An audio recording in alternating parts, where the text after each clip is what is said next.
So this is the Roshield Baiter and pasta set. What you see in the video here is everything you get in the kit. You're supplied with a leaflet here, gives you information about the box and some treatment tips and techniques. When we look at the box here, we've got all the safety information on the front here, and this is where the key is going to fit in. The key that's supplied has got 3 fittings on it. The one that we require is this crosshead one, and that's going to go into the key slot here. We're going to turn it to about 45 degrees and that's going to open the lid.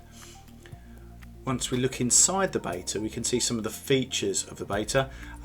We've got the baffles here which help to prevent non-target animals getting access to the bait, including people. We've got these dividers here and a divider that goes across the front here, which we're going to show you how to install in a second.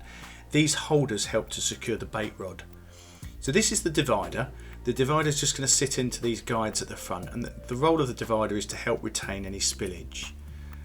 When we look at the rod's going to go in across these 2 guides here, but first we need to pop on the bait. So here's the pasta sachets, they're going on. We're doing this over the bait box just in case there's any spillage, and the reason we're putting these on the rod is to prevent the rats from taking these away and potentially putting them in an area where non-target animals and people can get to them. If there is any spillage, as occurred at the end of the rod here, we can just drop that into the bait box and the rod sits nice and secure on these guides here. The bait is now ready to be taken by the rats once the lid is closed. As soon as we close the lid, the bait is ready for placement. Today we're talking about the placement of the Roshield bait box. The bait box is designed to make sure that children, non-target animals don't get access to the bait that we put inside. Before we put the bait box down, we need to make sure and check that it's all nicely secured and not damaged in any way. We need to make sure we place it in the right area. We need to place it in an area where rats are active. Rats like to be in contact with surfaces, and for example along this wall here is an area where they may well be running. To place the bait station down, we simply take the straight edge and place it firmly alongside the surface.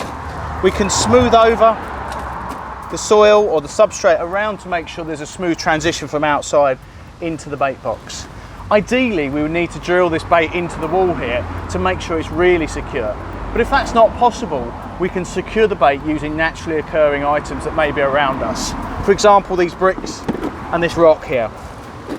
This means that the bait is nice and secure, protected from non-targets and from other people, children for example, who may wish to get access to it.